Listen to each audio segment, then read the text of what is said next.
근데 지금 뭐 떨어질 그런 가능성이 전혀 없어요. 이동성은 그냥 한 곳에 가만히 있나요? 오늘 한 곳에 가만히 있습니까? 대박이에요. 돈 엄청난 떼돈 벌 수 있거든요. 안녕하세요. 부동산 부자공식의 한정훈입니다. 항상 지금 사람들이 너무너무 불안해합니다.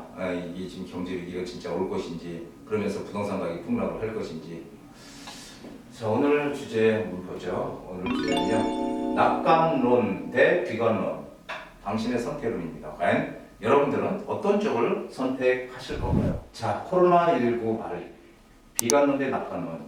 이 루비니 교수, 이 닥터 둠이라고 하는 이 루비니 교수는요, 대표적인 비관론자예요. 예전부터 계속 경제 위기 생긴다 맨날 생긴다고 했던 분이죠. 물론 잘 맞지는 않지만 왜 그런지 모르겠어요. 성격인가.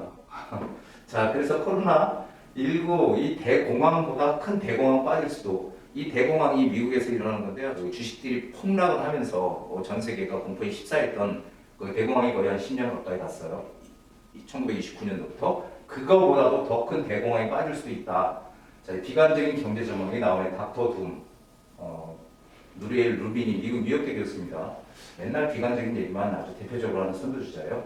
자, 2008년 글로벌 금융위기보다 심각한 대침체가 있을 것, V자도 U자도 수직으로 낙할 것, 너무 무서워요. 이분이. 근데 이렇게 주장했어요, 제가. 근데 그 다음은 또 한번 볼까요? 벤 버냉키 2008년도 그 연방준비위원회 미국 한국은행 같은 곳이죠. 돈 푸는데.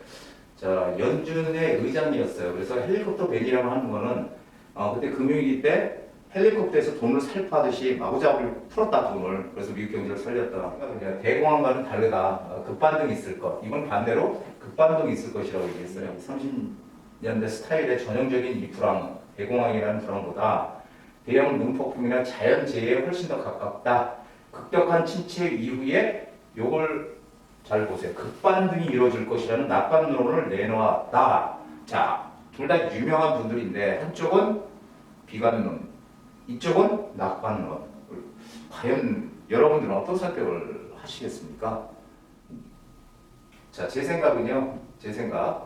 코로나19가 이게 정말 그 외환위기 때 그 유동성이 고갈이 돼서 정말 뭐 그런 힘든 사태거나 금융 시스템이 망가져서 생긴 금융위기나 이런 위기랑은 다르다는 거죠. 지금 가장 중요한 거는 이게 지금 뭐 이 무역 감소, 코로나19 때문에 뭐 국경 봉쇄하고 다 이렇게 하니까 지금 뭐 무역 감소, 물동량 감소가 좀 심각하죠. 그래서 생산이 지금 안 되는 거고요. 소비 절벽, 이 소비 바깥에 다니질 않으니까 지금 뭐 자영업자부터 기업들 몽땅 다, 여행업계는 거의 고사 직전이고 이런 소비 절벽으로 일어난 지금 상황이지, 이 생산 가동이 지금 멈춘 게 아니고요. 중단된 것 뿐이에요. 그 생산 시스템이 망가지지 않았다는 거죠. 그리고 코로나, 저는 제 예상은 7, 8월, 늦어도 7, 8월이면 어느 정도 잡힐 것이다 라고 저는 판단을 하고 있습니다.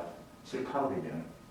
너무 긍정적인가요? 만약에 이게 백신이 개발된다 그러면은 대박이에요. 돈 엄청난 떼돈 벌 수 있거든요. 그래서 지금 전 세계에서 지금 백신 연구를 하고 있는데, 그래서 제 생각은 이거는 결국은 뭐 진정이 될 것이다 라고 저는 보고 있어요. 그런데 만약에 올해 이런 코로나19가 안 잡히고 이게 만약에 내년까지 계속 지속이 된다, 이렇게 되면 어떻게 될까요? 이렇게 되면은 저는 경제 위기가 올 수도 있다고 봅니다.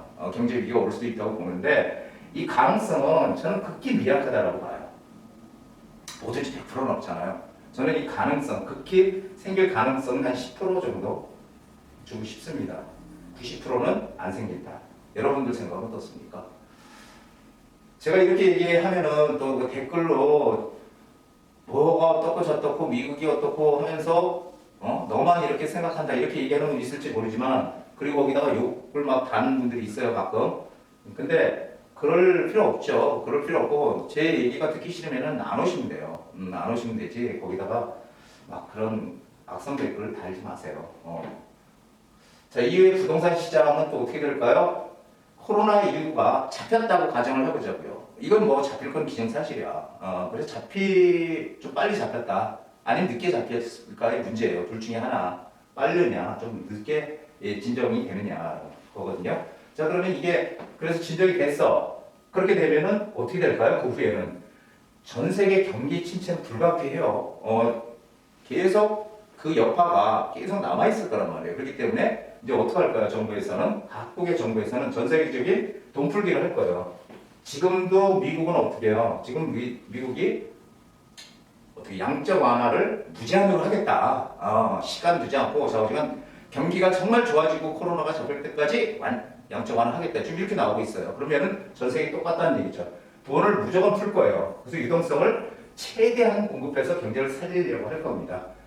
이건 뭐 기정사실이죠. 우리나라도 마찬가지고. 그래서 저는 아까 그 헬리콥터 버냉키가 얘기했듯이, 그분이 얘기했듯이 단기간 경기 침체는 분명히 있을 것 같아요. 단기간 경기 침체가 있지만 제가 뭐라고 했죠? 단기간이라고 했어요. 단기간 급격한 저는 반등이 일어날 것이라고 보여져요. 주식시장도 마찬가지고, 주식시장 뭐 정말 바닥으로 갔다가 지금 뭐 1,400대까지 갔나요? 그러다가 지금 1,700대로 올라왔잖아요. 급격한 반등이 분명히 일어난다라고 저는 보고 있어요.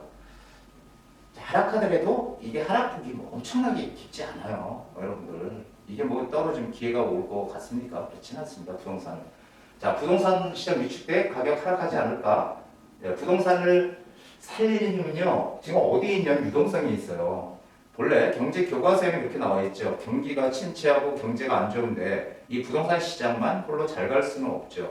2000년대 들어와서 기존의 고전의 경제 이론이 지금 많이 틀리다는 걸 지금 인식을 하고 있다는 겁니다, 사람들이. 그래서 지금 이 돈들, 이 유동성이 지금 부동산 시장을 끌어올리고 있다는 걸 꼭 기억을 하세요. 유동성.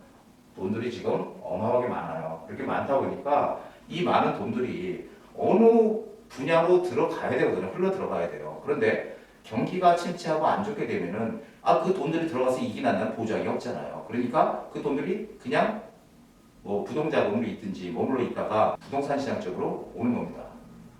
자, 유동성은요, 왜 그러냐면은 어디 투자할 데가 없어. 유동성은 그냥 한 곳에 가만히 있나요? 돈이 한 곳에 가만히 있습니까? 금고에다 넣어놓고 거기다 돈 쌓아놓고 선 기다리고 있습니까? 아니죠. 사람들 바보가 아니거든요. 그 돈들을 어떻게든지 수익이 많이 나는 곳으로 향해 갑니다. 유동성은 한 곳에 머무르지 않아요. 돈은 항상 움직인다는 거죠. 뭘 따라서? 수익을 쫓아서, 수익이 많이 나는 쪽으로. 자, 경제가 안 좋을 때 어떻게 해? 그러면 어디로 가야 돼? 안 좋을 때 항상 우리가 생각하는 거 안전자산이죠. 경기가 침체하더라도 내 이거 자산 지킬 수 있어? 안전자산으로 돈을 흘러가게 돼 있어요. 그러면 안전자산은 어디예요? 뭐예요? 가장 대표적인 게 기축통화라고 하는 미국에서 유일하게 돈을 찍어낼 수 있는 자격이 권한이 있죠. 미국의 달러, 그 다음에 금, 부동산. 부동산은 사실 옛날에 안전자산이라고 인식을 안 했지만 옛날에 뭐라고 그랬어? 실물자산이라고 했죠. 우리가 실물자산 안 했지만 이제는 실물자산 플러스 안전자산이라고 인식을 한다는 겁니다, 사람들이. 그래서 실물자산 쪽으로 돈이 결국 들어갈 수밖에 없다는 걸 기억을 하셔야 됩니다. 자, 왜 부동산 시장으로 돈이 들어갈 거라고 생각하나? 향후 지금 경기가 코로나 사태 끝나더라도 경기가 안 좋으니까 돈을 많이 푼다라는 얘기 드렸죠. 자, 그렇게 되면 경기 회복 위해서 돈 풀기가 전부 가속화가 될 거예요. 돈 풀기가. 그럼 시중에 돈이 많이 풀리잖아요. 지금보다 훨씬 더 돈이 많이 풀릴 거예요. 그 돈이 시중에 많이 풀리면 돈의 가치가 올라가요, 내려가요? 많으면 떨어지는 거지. 그래서 돈의 가치가 하락한단 말이에요. 하락하게 되면 어떻게 되죠? 하락하게 되면은 인플레이션이 발생하게 되잖아요. 돈에 많이 찍어내서 돈이 많으면은 돈의 가치 떨어지잖아. 인플레이션. 그럼 인플레이션이 발생하는 기정사실이라는 말이죠. 그럼 기정사실이게 되면은 인플레이션을 방어하는, 우리가 보통 실물자산이라고 하잖아요. 인플레이션을 방어하는, 돈의 가치 하락을 방어하는 이 실물자산 쪽으로 돈이 흘러갈 텐데 대표적인 인플레이션 자산이 바로 부동산이라는 겁니다. 인플레이션을 해지하는, 방어하는, 해제라는 것은 방어한다는 얘기예요. 방어하는 대표적인 자산이 부동산이라는 거죠. 그래서 이 스토리를 보니까 절대 지금 뭐 떨어질 그런 가능성이 전혀 없어요. 왜? 하도 신문, 언론에서 그렇게 얘기를 하니까 저도 좀 궁금해가지고 다시 한번 생각을 해보자 하고 공리를 해봤더니 떨어진다는 거는 절대 용납하기가 어렵더라고요. 그래서 시장은 떨어지지 않는다는 것을 지금 다시 한번 말씀을 드리는 겁니다. 자, 부동산 어떻게 투자해야 됩니까? 부동산도요, 뭐가 커진다고요? 양극화는 점점 더 커질 수밖에 없어요. 옛날같이 아무 곳이나 투자해서 다 오르는 시대는 점점점 흘러간다는 겁니다. 그렇다면 어떻게 해야 됩니까? 오를 수 있는 이유가 있는 것만 오르는 시장으로 재편이 될 거예요. 여태까지는 저는 미리 항상 말씀을 드렸는데, 여태까지는 우리가 대충 투자를 해도 오르는 그런 시장이었다면 향후에는 오르는 것만 오르는 시장이 되고 나머지는 정체하거나 조금 더 하락할 수 있는 그런 시장으로 갈 가능성이 크다는 겁니다. 지역적 차별화가 벌어지는 이유는 여러 가지가 있지만 이거는 전 세계의 모든 나라들의 공통적인 현상이에요. 모든 나라들은 항상 뭐를 얘기하죠? 균형 발전을 얘기하지만 실제로 현실적으로 균형 발전은 되기가 어렵다는 거죠. 미국만 봐도 마찬가지고요. 그래서 오를 수 있는 이유가 있는 시장으로 재편이 되니까 우리는 어디로 가야 돼요? 오를 수 있는 이유가 있는, 오를 수 있는 이유라는 건 당연하죠. 뭐예요? 그쪽 지역이 갑자기 큰 대규모 일자리가 들어온다든지 아니면은 교통이 불편했는데 교통망이 뚫려가지고 아주 이 교통이 편리해진다든지 학군이 엄청나게 새롭게 막 좋은 학군들이 들어와서 학군이 정말 좋은 사람들이 막 온다든지 그 지역으로 그 지역이 재개발이나 재건축이 돼서 새 아파트로 지역으로 바뀐다든지 이런 호재가 있고 오를 수 있는 분명한 이유가 있는 것만 오르는 시장으로 바뀔 것이다라는 것입니다. 자, 제가 누누이 얘기했지만 예전에 우리 선배들은 뭐라고 얘기했어요? 서울 시장도 가장 많고 뭐 하여간 인프라가 잘 구축되어 있으니까 부정한 투자하려면 인서울 해라. 서울에 들어와라. 이렇게 얘기를 했다면 지금은 어디에? 지금은 서울에 무조건 들어오라가 아니고 서울의 외곽 지역이 아닌 어디에 투자를 해야 되느냐가 중요하다는 겁니다. 이게 예전하고 지금하고 틀린 방식이에요. 예전에는 인서울이었다면 지금 서울 어디에 투자를 하는 것이 가장 나한테 투자이익이 클까?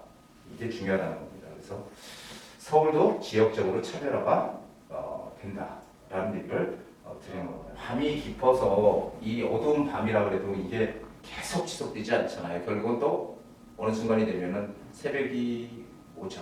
동이 트면서 새벽이 오고 또 날이 밝습니다. 우리는 긍정적인 생각을 가져야 돼요. 내일 지구에 종말이 온다고 할지라도 나는 한 그루의 나무를 심겠다. 스피노자가 얘기했죠. 자, 이런 것처럼 우리는 지금 현실에 충실해야 되고요. 그 쓸데없는 그 무슨 경제 위기설 이런 데 현혹되지 마시고 항상 시장을 좀 냉철하게 보시고요. 정말 판단을 잘 하셔서 뭐 주식 시장 뭐 10년 만에 오는 기회라고 20대 30대가 많이 들어갔다면 저희 부동산도 유동성이 커지기 때문에 또 한 번의 기회가 올 수 있거든요. 지금 그렇기 때문에 시장을 좀 올바로 보시고요. 또 정확한 그런 판단을 할 수 있는 기준을 잘 세우시기 바랍니다. 저 오늘 여기까지입니다. 사자 집을 사자 내 집에 살자